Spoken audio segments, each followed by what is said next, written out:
Let's go to my COPD action plan, please. This is another, I think, really important way for you to track. Now, this one is for daily tracking, and you probably want to keep track of it pretty much every day, and I'll show you why in just a second. But you get to choose what kind of a day it is. And we'll just go down through these before I click on or ask you to click on one. You can see normal.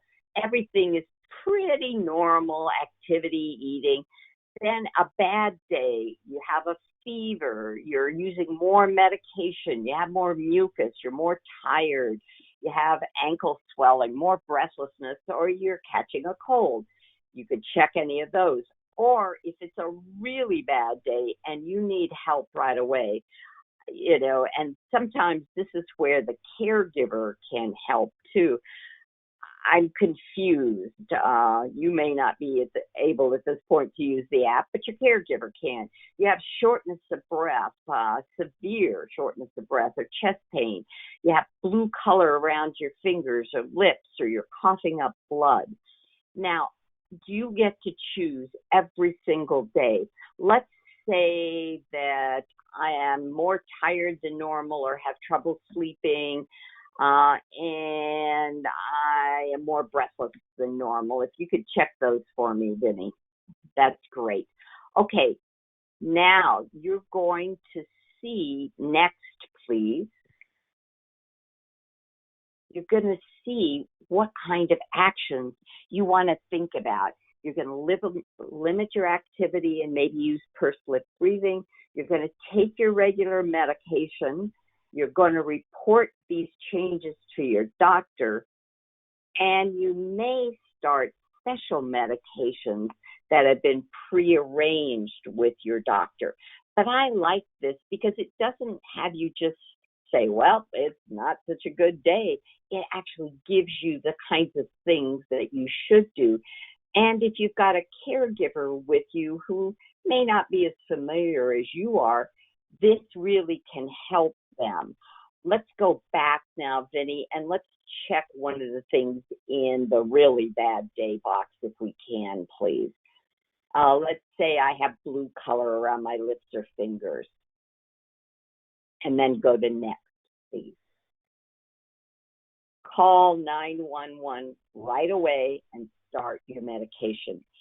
This is truly an emergency situation. And I think having this, especially for your caregiver, if they're a little nervous about this, or you, if you need permission, it tells you really you need to do something immediately, not sit around and see if you're going to get better. So that's what you could see as your action plan. Now let me show you how this is kept track of overall. So let's go back to home and go to the calendar, please.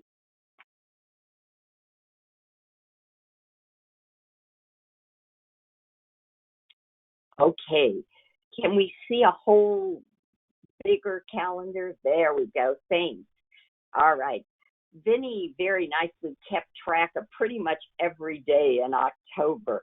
And if this, let's pretend it's November and I'm into my doctor's office, I can show them what happened over the entire month. And I think this is really important because it gives you a picture. If you look at this, you and whoever you're seeing can understand that most of the days were green. There were, 5 or 6 yellow days, a couple of bad ones, but they didn't have multiple bad ones in a row. And this gives you and your caregiver and your healthcare professional an idea of how things are over the whole month. Now, I like to say that this is kind of like what we call a hemoglobin A1C for diabetes.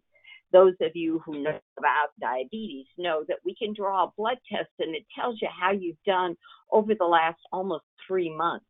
But this is, I think, one of the first times we've had a good way to record what's happened over the last month, or you could do 2 months or 3 months and take it in and share it. And if your, doctor needed to know what any one of those days meant, you can check that and see what that was right on the bottom. So if we clicked on the 14th, Vinny, I think it would show us what that day was. Yep. It would say, see, that day I was confused or slurring my speech. And what I did that day was start my special medicines. And so it lets you really know what's going on the calendar. Let's go back to home now.